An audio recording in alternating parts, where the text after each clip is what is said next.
Kolo Yesu Zembe ya tata na ngai vua Tala lelo na sangisi bana ya Congo Central Bana ya Kinshasa. Oui, bien aimé. Ozokende koloba na Nzambe wana merci.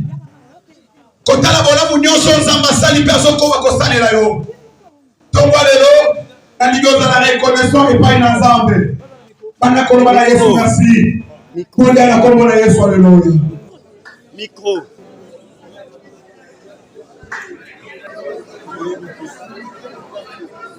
Alléluia. Oui, bien aimé. Invité, nous voulons sortir les Vanicolo. Nous voulons accueillir notre papa.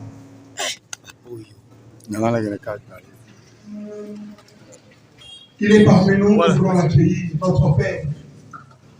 Bonjour à tous. Bonjour les anciens. Bonjour notre papa. Mot d'accueil. Cher papa Mokambi, vous qui nous sommes Emmanuel, fondateur du ministère mondial Garder les âmes au Seigneur Jésus-Christ.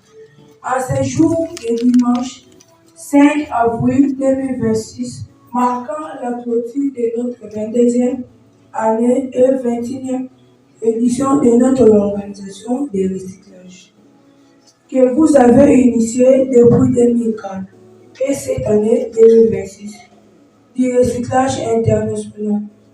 Nous, tes enfants de la foi, en l'évangile de notre Seigneur, Sauveur, et Dieu Jésus-Christ de Nazareth, nous vous accueillons avec une grande joie, ce dont nous vous donnons cet bouquet de fleurs et nous vous disons grand merci au nom merveilleux du Seigneur Jésus-Christ. Amen. On acclame très fort.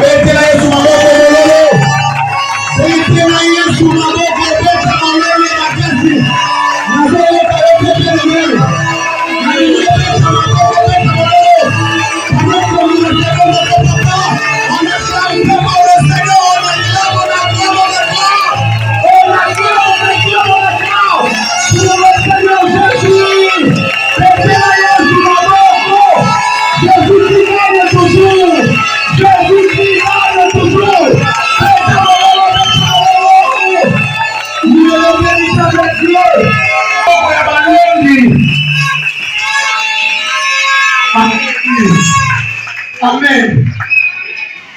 Mais est-ce que ça n'a pas besoin de magasin Bolongi le Togo? Oh, pendant Yesu Nzambe, atikaki trône na ye. La Bible dit akiti na se, akeko luka ye, atika nuna neuf, ayeko luka moko wana, amoni ye, pe atena mapeka. Est-ce que moko wana ba luka ya zaliawa? Est-ce que moko wana tika trône na zaliawa? Na nini yo kama moko na wana molole, pe moko wana zaliawa. Beta molole, beta maboko.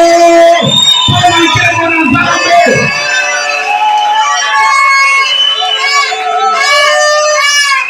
Alléluia. Yaoyeba Nzambe ya solo. Pendant que nous sommes là, les gens ont dit que les autres Telengana, parce que nous sommes Nzambe. Mais ils sont le Nzambe. C'est lui qui nous a cherchés. Mais Jésus nous a cherchés. Quel privilège, quelle grâce. Nzambe Mobimalou, abetana maboko na mololo.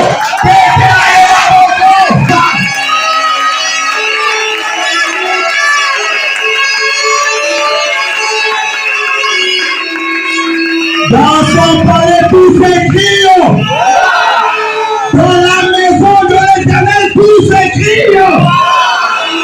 A dit vous êtes tous s'écrient.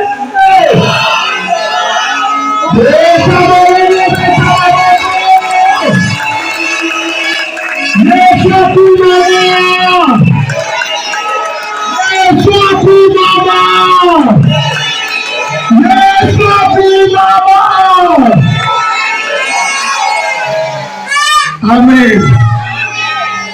Nous sommes 23, 1 à 6, le Père de Combonaïs. Cantique de David. L'Éternel est mon berger, je ne manquerai de rien. Il me fait reposer dans de verts pâtirages, il me dirige près des eaux paisibles. Il restaure mon âme, Il me conduit dans les sentiers de la justice à cause de son nom. Quand je marche dans la vallée de l'ombre de la mort, je ne crains aucun mal, car tu es avec moi. Ta houlette et ton bâton me rassurent. Tu dresses devant moi une table en face de mes adversaires. Tu induis ma tête et ma coupe déborde. Oui, le bonheur et la grâce m'accompagneront tous les jours de ma vie et j'habiterai dans la maison de l'Éternel jusqu'à la fin de mes jours. 18 Psaume 27, 1 à 6. De David, l'Éternel est ma lumière et mon salut. De qui aurais-je crainte? L'Éternel est le soutien de ma vie. De qui aurais-je peur? Quand le méchant s'avance contre moi pour dévorer ma chair, ce sont mes persécuteurs et mes ennemis qui chancellent et tombent. Si une armée s'est campée contre moi, mon cœur n'aurait aucune crainte. Si une guerre s'est levée contre moi, je serai malgré cela plein de confiance. Je demande à l'Éternel une chose que je désire ardemment. Je voudrais habiter toute ma vie dans la maison de l'Éternel pour contempler la magnificence de l'Éternel et pour admirer son temple. Car il me protégera dans son tabernacle au jour du malheur. Il me cachera sous l'abri de sa tente. Il me lèvera sur un rocher. Et déjà ma tête s'élève sur mes ennemis qui m'entourent. J'offrirai des sacrifices dans sa tente au son de la trompette. Je chanterai, je célébrerai l'Éternel. Amen. Psaume 23, 1 à 6. Cantique de David. L'Éternel est mon berger, je ne manquerai de rien. Il me fait reposer dans de verts pâtirages. Il me dirige près des eaux paisibles. Il restaure mon âme. Il me conduit dans les sentiers de la justice à cause de son nom. Quand je marche dans la vallée de l'ombre de la mort, je ne crains aucun mal, car tu es avec moi. Ta houlette et ton bâton me rassurent. Tu dresses devant moi une table en face de mes adversaires. Tu induis ma tête et ma coupe déborde. Oui, le bonheur et la grâce m'accompagneront tous les jours de ma vie et j'habiterai dans la maison de l'Éternel jusqu'à la fin de mes jours. 18 Psaume 27, 1 à 6. De David, l'Éternel est ma lumière et mon salut. De qui aurais-je crainte? L'Éternel est le soutien de ma vie. De qui aurais-je peur? Quand le méchant s'avance contre moi pour dévorer ma chair, ce sont mes persécuteurs et mes ennemis qui chancellent et tombent. Si une armée s'est campée contre moi, mon cœur n'aurait aucune crainte. Si une guerre s'est levée contre moi, je serai malgré cela plein de confiance. Je demande à l'Éternel une chose que je désire ardemment. Je voudrais habiter toute ma vie dans la maison de l'Éternel pour contempler la magnificence de l'Éternel et pour admirer son temple. Car il me protégera dans son tabernacle au jour du malheur. Il me cachera sous l'abri de sa tente. Il me lèvera sur un rocher.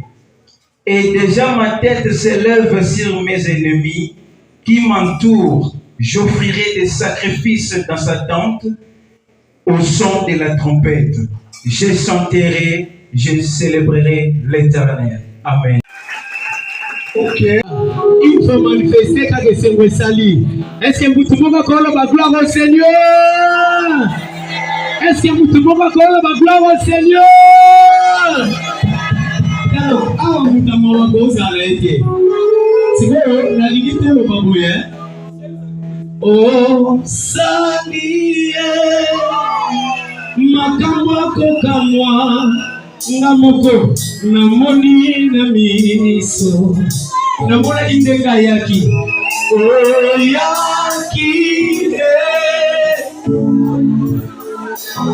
est-ce que nangoko yemba na Sœur Sephora? Est-ce que nangoko yemba na la grande? Ce que yemba yembi na iloko loba gloire au Seigneur. Eh, koza na mawate yoka lisusu il avait donné la vie à mon âme après tant d'années de souffrance. Mettez-moi mon lolo.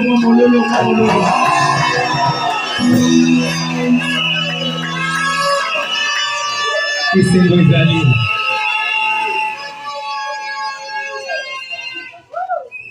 Jésus.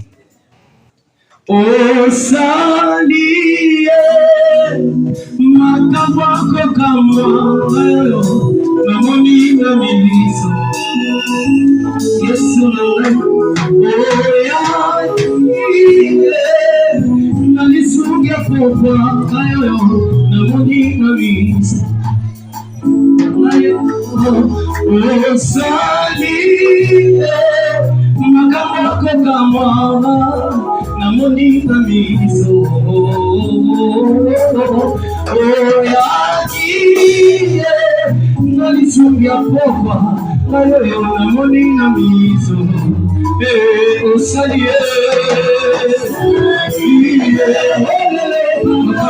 kama namoni na miso yomoko yaki nalisonga popa namoni na miso salie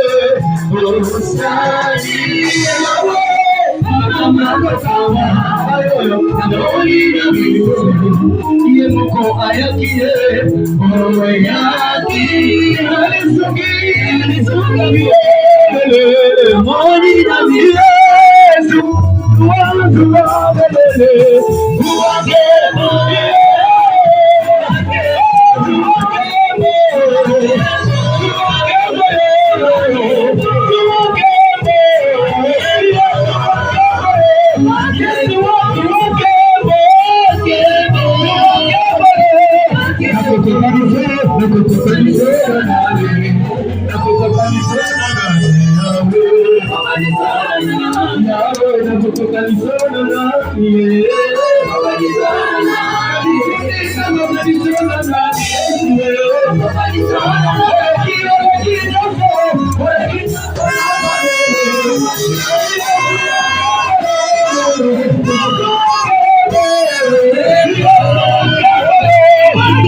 Pelekela Yesu maboko maboko.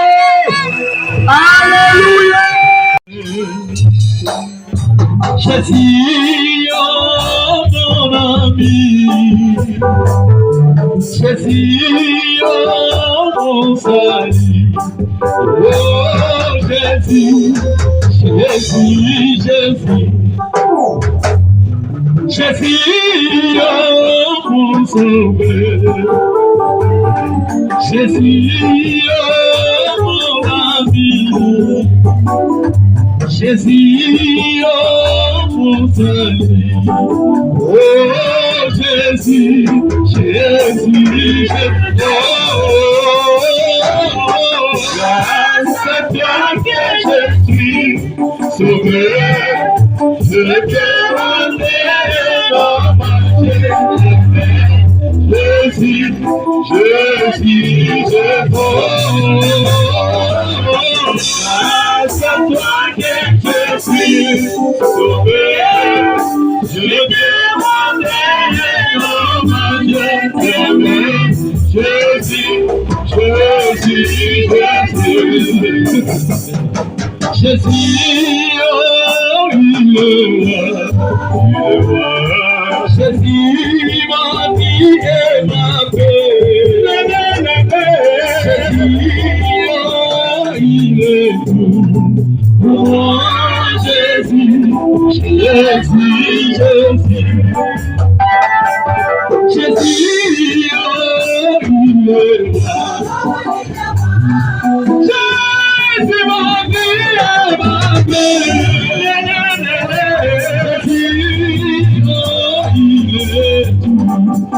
Oh Jésus, Jésus, ça me pousse à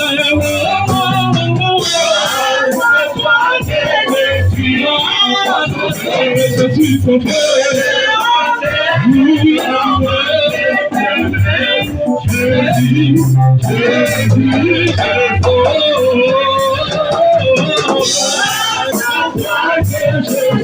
Jésus,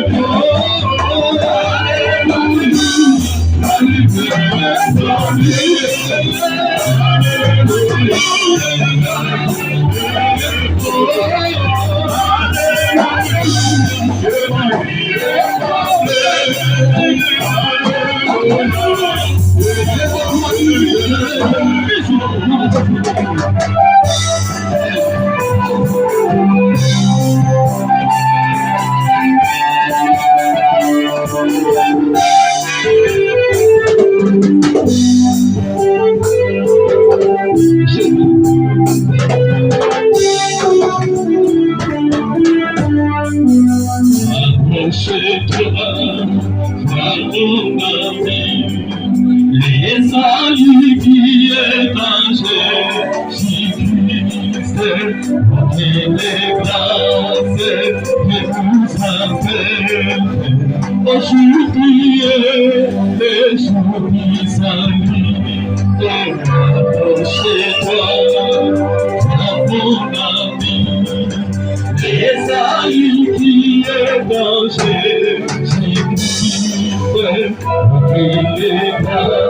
Jésus,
Baye nyonso bauti musika bakozonga na kimia ya nkolo pe babatelami na ba angelu. L'homme ne pas les corps. Moligami mutu azanzo tote. Le corps fait partie des lettres de l'homme.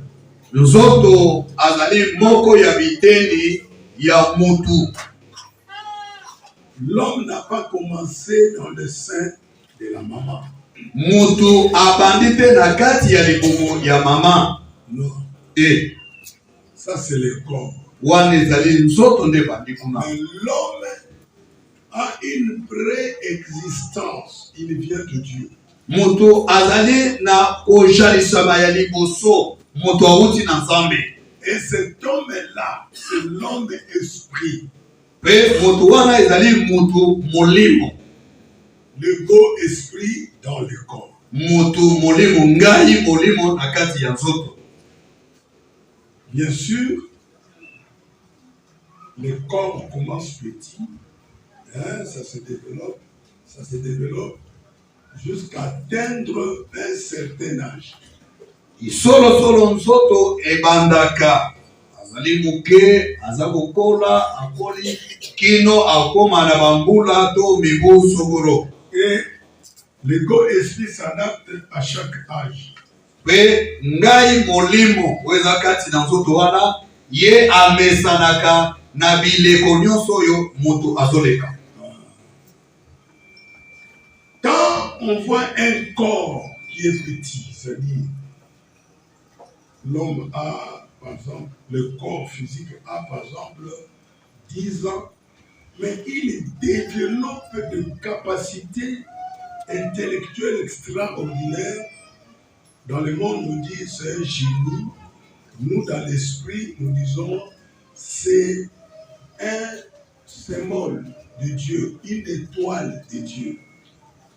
Ya solo moto akotoko kupona nzoto eza muke akoki kosala na mibuzo mizomi na mibale bongo azobimisa makambo ya makasi makambo ya kitoko makasi oyo ezokokana te na mibu na ye na mokili bakobenga ye geni bongo biso na molimo tobengi mutu wana aza na elembo mutu wana aza monzoto oyo ewuti na Nzambe. C'est-à-dire, il a l'œil de l'esprit ouvert, hein, oui, avant la naissance spirituelle. Mais son œil esprit est ouvert. Reteye azana liso na ya molimo si efungwama ya moye abotama na molimo. Il est en avance, il vit. Alors, on rencontre que ce mouvement ou à l'école, c'est l'intellectuel. Quand son collègue disait « Ah, je sens mal », il lui posait les mains. Il disait « Sois guéri ». Alors, Simon Imban parlait déjà de son père. Hein, il parlait de mon père. J'ai mon père en moi. Et quand ils jouaient, leur Bible, c'était les noix de Bandika. Quand le syndicat disparaissait, et lui-même se savait qu'il y a quelque chose en moi. Donc c'était, le monde dit génie, mais nous disons c'est une étoile, comme le Seigneur était une étoile. Simon Kimbangu azalaki mutu oyo atandaki mayele. Bongo soki moninga na ye alobi na ye ndeko nazoyoka nzoto nanga malamu mpe nazobela akotiele loboko alobi bika mpe mona moto wana abiki. Soki baza kosala na kobetaka bandika na se na baninga na ye omona ya ye ezolimwaka ye moko abandaki koloba mpe komiyeba te azali na tata o azali kati na ye. Peuple de Dieu, tu n'es pas le corps. Si tu crois que tu es le corps, cette croyance t'amènera à une autre croyance que tu vas disparaître dans la poussière. Endimeli wana ekokumba yo na endimeli mosusu oyo ekoloba na yo ete okolimwa na kati ya putulu ya mabele. L'esprit, l'homme ne peut pas disparaître dans la poussière. Mutu waza molimo mutu ko olimwa te na kati ya mabele. Non. L'homme esprit a de pouvoirs extraordinaires sur la terre. Mutu waza molimo azana ba bokonzi ya koleka awa na mokili. Il a la domination sur toute la terre. Azana bokonzi likolo ya mokili mubiba. Il peut fermer le ciel. Agoko kandalola. Papa, je veux quelque part alors qu'il n'y ait pas de bruit. La nature va obéir parce que la nature sait que l'homme a été créé pour me dominer. La nature, la création, c'est ça. Akoyi korobete papa nazokende sika sokolo boye lola ekanga mbula ebeta te mais mbula ekobeta te nature ekotosa po nature eyebi ke basala biso ndenge basala biso mokonzi wesengela konza biso eza mutu. L'homme a un pouvoir illimité qu'on appelle la foi. Mutu aza na bokonzi oyo esilaka te babengango bondimi. Nous sommes en train d'explorer ce pouvoir. Nous avons commencé un jour, c'est comme ça. Nous avons avancé, on a avancé, on a dit non, c'est certain. Alors on commence à dire ça pour enseigner les autres. Et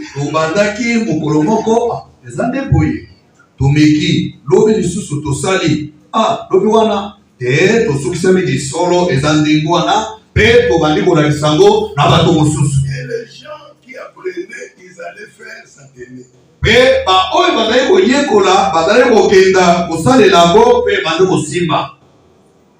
L'église, c'est pas pour la morale. J'ai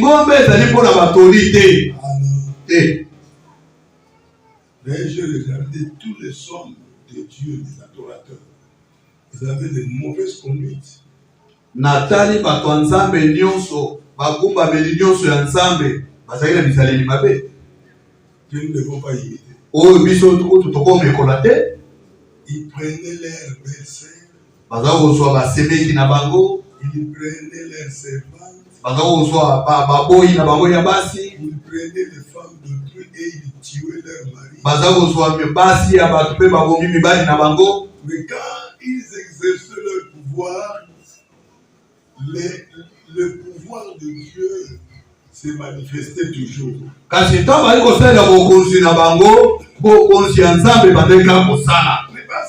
gens avaient compris que l'homme n'est pas le corps. Ils avaient compris que l'homme a son pouvoir qui est inné et infini. Ça se trouve dans la bouche.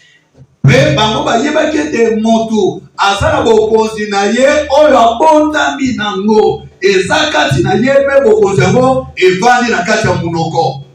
J'observe chez ceux qui se disent chrétiens, moi terme chrétien non, enfant de Dieu, j'observe leur bouche.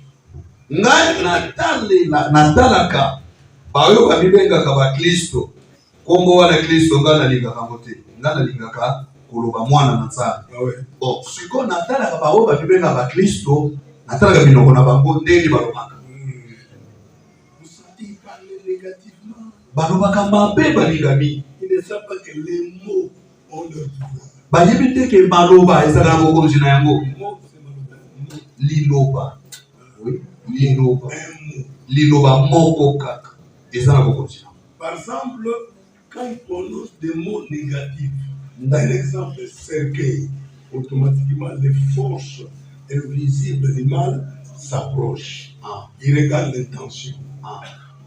Ndakisa ntango bazobimisa liloba o Sergei ndenge atangi kombo wana Sergei mbala moko banguya ya molili ekoti sikoyo balamuki basusumuki baluka batangi biso wapi o batangi biso kuna mbala moko ebandi kopusa na pembeni ya moto atangi kombo wana. Quand par exemple ils donnent leurs oreilles pour écouter des discours tels que accident lui donne son oreille, automatiquement les démons, les forces invisibles, négatives s'approchent, ils regardent, ils observent pour voir une chose, la peur.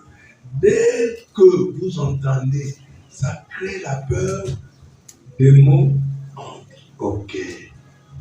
Tango bakabati matoi na ye. Moto wana libega bo Kristo azwi matoi na ye apesi babetele lisolo ki oyebi te onemo bandi boye kuna na dokolo accident moko esalami bato bakufi wana ndenge ayokeli sikoyo na mokili ya molimo banguya ya molimo ya molili banguya wana etelemi bazotala ye lokola yoki sango siko bazotala eloko moko baotala na kati ya motema na ye eske kobanga ebotami kati na ye po teke kobanga ebotami mbala moko baye. C'est la porte d'entrée qui les fait entrer dans l'ordre. Po yango ezali ekuke kaka moko oyo ekotisaka milima mabe na bomo na nzoto ya moto. Si tu ne crains pas, tu es le meilleur. Soki ozobanga te oza motu moko malamu.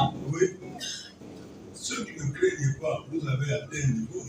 Baoyo babanga kobangaka te kosukoma te niveau ya likolo. Et vous verrez, votre esprit, votre cœur refusera tout discours négatif. Okomona ete motema na yo ebanda koboya maloba nyonso ya mabe. Tu sentiras ça d'une très mauvaise odeur. Okoyoka maloba mabe to masolo ya mabe oyoka ngo solo mabe. Parce que ça dérange le fonctionnement normal amoureux de ton esprit. Po yango ezotungisa ezobebisa nde lolenge esengeli bomoi na yo etambola. Les gens me comprennent? Amen. C'est sérieux ce que nous disons. Eza solo C'est makabono. pour ça que l'homme doit fonctionner. Eza boye nde moto esengeli abika. Quel homme? Moto nini? Moto bolimo.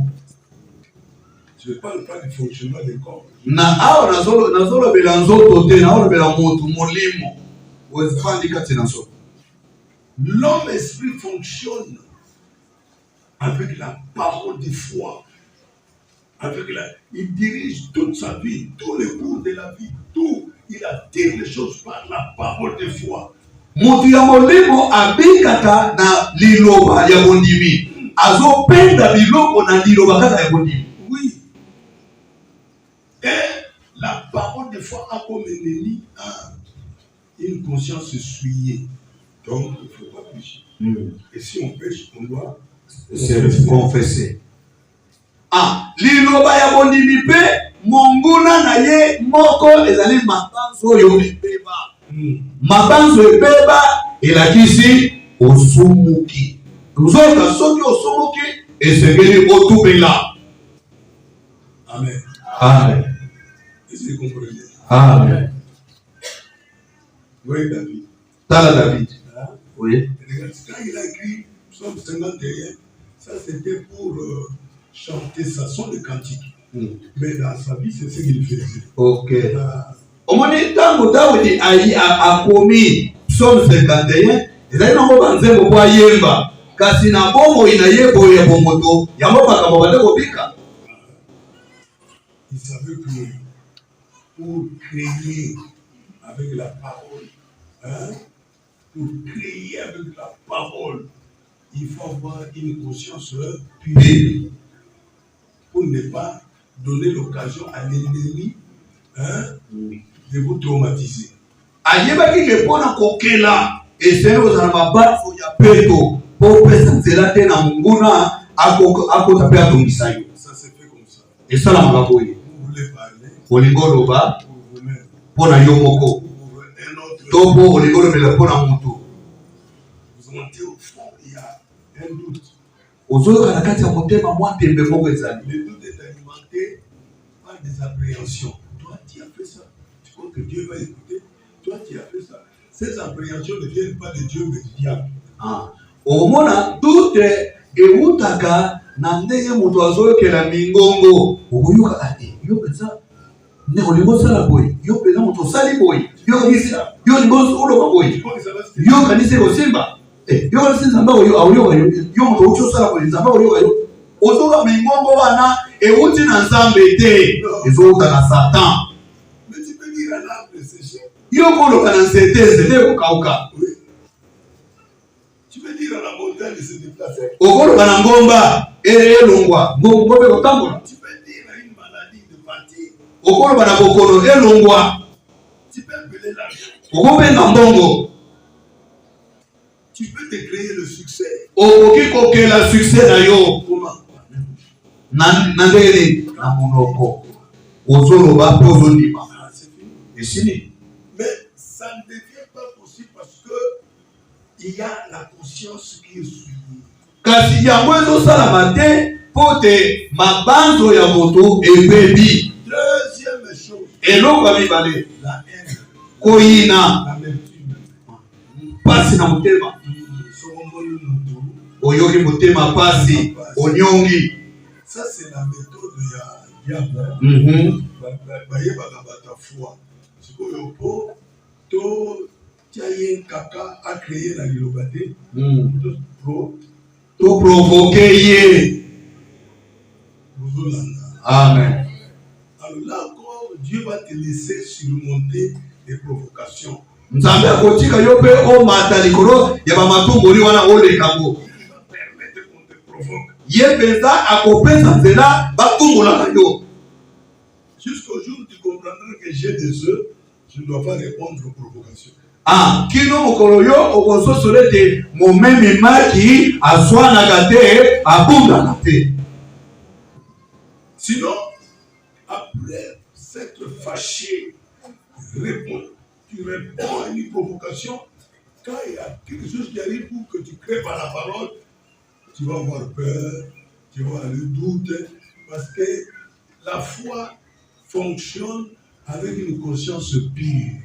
Nasima ya matumboli batumboli epesi okanda osiliki olobi. Sikoso ekomi ntango oloba pona makambo ya bien pona yo to pona mutu okoyoka doute eyere. Yo to silika boye. Yo to sikoso sala boye. Oyoka ekopeke pesa onzela te po oloba malabu ko libe pe osala te. Si vous êtes homme de Dieu, pasteur, évangile, serviteur de Dieu. So za mosali ya Nzambe. Vous avez une mauvaise femme. Ozana mwasi mabe. Cette femme, même si elle-même ne sait pas qu'elle est sorcière, mais du moins, c'est un élément important dans le royaume des ténèbres.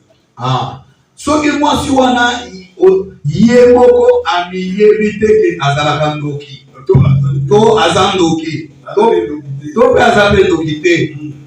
Et ayeba be boyike aza vraiment agent ya bien ya molili. Infiltré. Parce que Satan n'aime pas nous autres, les serviteurs. C'est nous qui sommes en train de répandre le royaume de Dieu sur la terre. Satan, quand on dit royaume de Dieu, puissance de Dieu. Quand on dit puissance de Dieu, c'est la parole. Satan a alingaka biso baoyo te basali ya Nzambe po biso nde tozopalanganisa bokonzi ya likolo na mokili. Bokonzi ya likolo ya bokonzi ya Nzambe ezali nguya Nzambe. Nguya Nzambe elakisi liloba Nzambe. Liloba ezondima na linoko na biso. Amen. Esala makambo ebele na bavi ya bato. Amen. Sikoyo abolinga mwasi asala nini? Atumbolaka yo. Apesaka yo kanda. Soko okoli na kanda. Na moyo telemi ya oloba. Okoka koloba bien te. Okoloba na yo me ekosimba te. Bon, bamususu azoyeba te. Azoyeba. Avec beaucoup de films. Il y a la campagne, il y a le séminaire. Ce qui est raisonné, voilà. Provoquer. Au monde de la montée, tu sais, chaque vibration de la colère, ça a des effets dans le monde spirituel. Oyebi ke ndenge kana kande mataka na motema wana una na wana monde mokile molimo eza pe na ba réaction. Et ton ange dit, je vais intervenir. Moi je na yo asirika mais kwa nini osali nde bwana ifale kaka osala koyenga ngana kota makambo yango. Il y a un pasteur qui avait une femme impudique. La femme commettait trop, comment dirais-je, péché sexuel. Ezali na mobate limoko azalaki na mwasi penza azalaki kosala ko ndengani. L'homme de Dieu était rempli de foi, conviction. Quand il bat, Dieu est guéri. L'homme est guéri. Quand il chassait les démons. Alors un jour, le diable dit à cette femme, ton mari a un séminaire de guérison. Alors toi, tu vas copuler avec un sataniste. Oui. On lui dit, voilà, un démon va prendre les corps. Mouli mabe la dans tu vois beaucoup d'abango, beaucoup d'abadémoana, dans le côté ici. Cimetière. Mais yo, on voit des démons. Yo, on a la tindi, autant on a semence naïe, et pas naïo, yo, qui est nandako, on s'en couple. Na mobali na yo. Tu dois affaiblir par l'amour. Ministère na ye. Alors maman wana qui la banzela na ye comme d'habitude de sumu pona musumu qui est là. Eza problème était. Comme ma pona musumu qui est là côté ya pona monter. Eza pe problème était. Au sable la pona batamala pona mutana don de guérison. Eza problème était. Tazo kele. Maman la ke ka sumu ki. Tango azosumuka koto yo nzamba tindi ange hier azako méditer abanisa lokola azolota kola kolota amoni mwasi na ye na kota cimetière de Banseka azosala eko sikoyo ange ayembisi ye oyo aza moto ya kolimba amoto ya kolimbisa te. Il faut prononcer parole. Oyo Pierre a prononcé Nanani. Ananias na Safira. Pour moi, c'est un mot à Koufa. Ok. Aussi maïeté. Mes chers amis, si vous n'êtes pas sûr de votre femme, ne la touchez pas. Sokoza sûr na mwasi na yote aussi maïeté. La sexualité dans le monde spirituel. Même la côté à Zambia, la côté à Satan, il y a un élément mondial. Il y a un sumo à Salaki. Bon dimanche de Zolo. Amen. Beaucoup d'hommes sont affaiblis. Mais pas les bébés, pas les bisami. Beaucoup de rois dans mon pays. Pas affaiblir. Batulaï. Asalani. Azwaka basi na bango.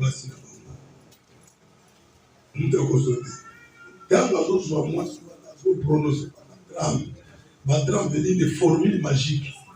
Ils ont compté à travers un mois sur un et qui est pas mauvais. Pas beaucoup cocaté. Un homme dont la femme est prise. Un homme affaibli à 99%. Mobali oyo mwasi na ye bazwiye deja aza mobali moko si alebi batebisi na 9%. Si tu n'as plus confiance dans ta femme, moi je te conseillerais de ne plus la toucher. Soza sur la confiance na mwasi na yo te toli ya papa eza boye osimba kaje lisusu. Pourquoi Dieu a envoyé son ange? Parce que le monsieur, bon, il a raison, parce que nous les hommes, notre faiblesse c'est la femme. alulaka mwasi na ye.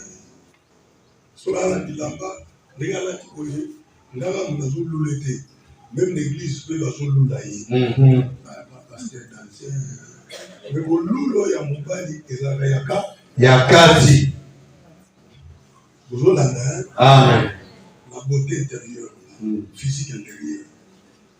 La beauté intérieure, il y a cœur. Parce qu'intérieur, il y en a deux groupes. Si vous papa pasteur alingaka mwasi na ye. So moi je vous dis dans la yaga so ça nous maman comment ça nous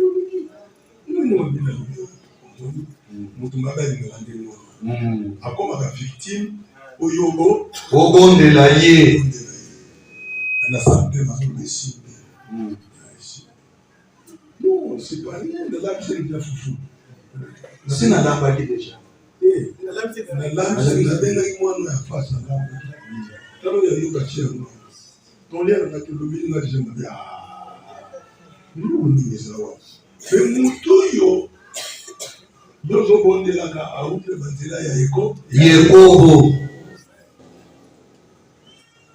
frère yango evasana sikoyo pasteur yoka angela di pamela ye pasteur ache a regretté.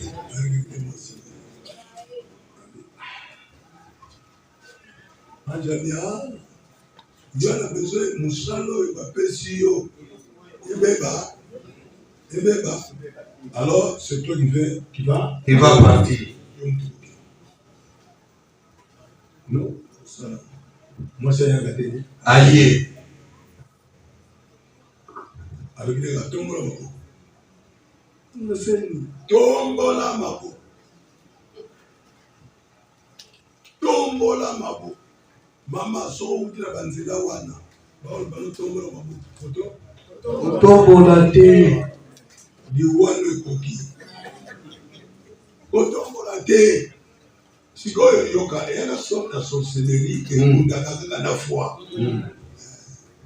yana sorte ya kindoki endimaka foi te parce que ayebi ke na loka pe bato a foi et simba yato atoboli. Prière est tout facile. Seigneur, si cette femme ne vient pas de mauvaise voie alors qu'elle vit, si elle vient de mauvaise voie, tu viens de me le dire à travers ton ange maintenant. Azo la prière. Yoka losango eza principe simple. Nkolo soki mwasi oyo awutine na banzela yekobo te akoba na ye kobika tozalazala na biso, kasi soki awuti na nzela ya yekobo ndenge outi kolakisa ngai na nzela mwanshi na yo, d'un coup la femme tombe, mbala moko mwasi akoyi, elle meurt, akofi. Le pasteur appelle les enfants. Pasteur abengi bana boya otala mama. Papa c'est quoi? Je priais. Na bondeli na moni ya koyi. Elle est partie. Akofi. Et le ministère de l'homme de Dieu a atteint une dimension élevée. Mais l'otomo ya mosali oyo etombwami makasi emati. Amen, l'église. Amen. Ce sont des choses qui sont expliquées dans la parole de Dieu. Eza biloko elimbolami na kati ya liloba nzambe. Voyez Samson, il était un homme puissant. Tala Samson mutu moko nguya. Voyez la suite. Oyebi suite oyo ekomelaki ye. Je parle de l'homme esprit, on a mis devant lui beaucoup d'arbres, mais principalement l'arbre de vie et l'arbre de la mort. Nazolobela na mutu molimo oyo liboso na ye batie banzete ebele kasi na banzete ebele na katikati nango batie nzete ya bomoi mpe nzete ya mabe na malamu. La grâce diffère. Po ete ngolu ekeseni. Amen. Amen. Tu m'as vu pécher. Omoni nga nasumuki. Lui même a péché, moi aussi je vais pécher. Oye moko tasumuki nga mpe na kosumuka. Peuple de Dieu. Balinga bini. Je connais ma grâce. Nayebi ngolu na ngai. Je connais la grâce que Dieu m'a donnée à cause du travail qu'il m'a donné. Nayebi ngolu nzambe apesi nga mpo na mosala oyo apesi nga. Je vous dis la vérité. Nayebi so solo. Je vous dis la vérité. Oyo ezali solo mpenza na zoloba. Le péché, c'est la tête de la bête. Le péché, c'est ça l'arbre du bien et du mal et de la mort. Lisomo yango ezali moto ya nyama ya kalakala. Lisomo yango wana ezali nzete ya mabe na malamu. On a dit à Adam, mange de tous les arbres, surtout l'arbre de vie, il faut beaucoup manger pour que la vie vienne à toi à profession. Balobi na Adamu lia banzete nyonso ezala kati na elanga. Lia mingi mingi mpe nzete ya bomoi mpo bomoi ekoba kofuluka kati na yo. L'arbre de vie, c'est Jésus. Nzete ya bomoi ezali Yesu. Yesu ye wana. Besoin d'argent. Naza na posa ya bongo Tu me donneras. okopesa ngai. J'ai ça, Père. J'ai l'argent. Naza na bongo wana nazwi yango. Il n'y a pas de douleur, il n'y a pas de maladie. Oh mengai eza lisusu te bokolo ekei. Satan ne peut rien contre moi. Satana akosala nde eloko te. Les gens pensent que la prière, il faut crier. On dirait que les oreilles n'écoutent pas bien. La prière, c'est la conviction du cœur. Bato bakanisaka losambo efo moto agange lokola nzambe analola kuna matoi ne yokaka te fo naganga makasi po ayoka nzoka yango wana te. Losambo ezali koloba mpe kozwa conviction na kati ya motema. Quand tu crois Jésus, la parole, le peuple de Dieu, ça, dans le monde spirituel, ça, des échos, des effets terribles. Tango ozondima Yesu ozondima na motema na mokili ya molimo eza vraiment mongongo makasi ezokende. Présence terrible. Na kati ya mokili ya molimo ya nzambe to mpe na kati ya mokili ya molimo ya satana tango ozondima oza vraiment ozomona na kuna mbongoya. Ebongi na yo kaka okangi Tu ne dis rien par la bouche, ozoloba eloko te na monoko mais dans le cœur, me kasi na motema tu vois ta délivrance de la servitude du diable. ozomona kokangola na yo na bobu ya satana. Fais cet exercice. La souci de pasteur. Alors, là, pose la question sur la retraite. L'homme sur avant-hier, on peut le faire bêta dans le lobby, c'est la bêta qui est clé.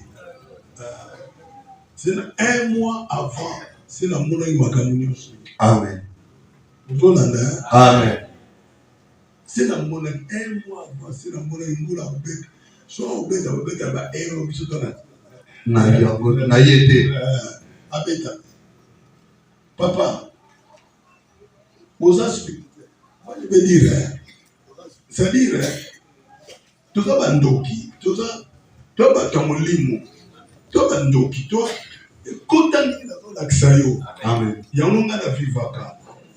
Vous allez, ma bonne demi, Yahweh, Tatragai, Yahweh, Yahweh, écoute ma bonne demi, on a ta coussana. Vous êtes là. Oui. Bayoka makambo soloba.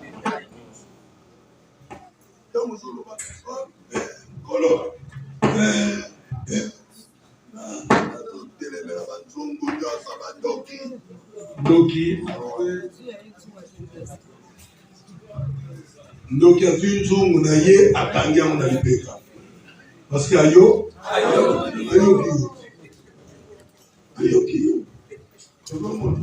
Il y a des gens qui sont spirituels. Et ça va tomber dans la spiritualité. Attends, toujours dans sa spiritualité.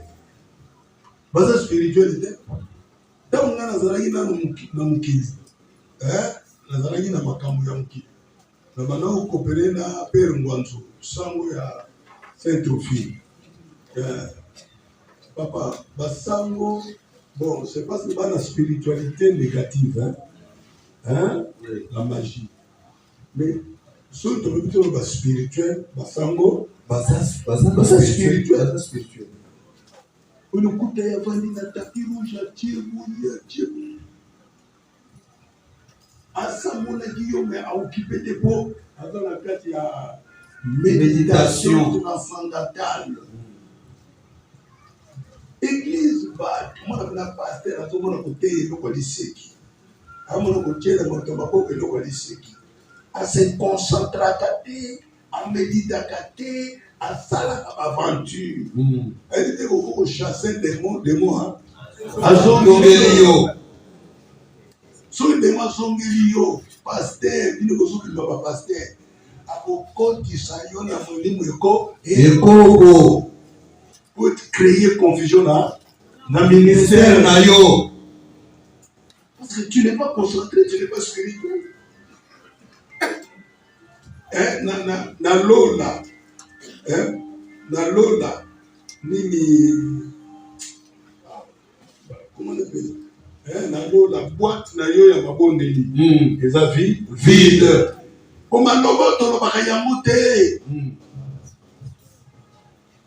Quand tu pries, entre dans ta chambre, ferme la porte et prie ton Père qui est là dans le secret.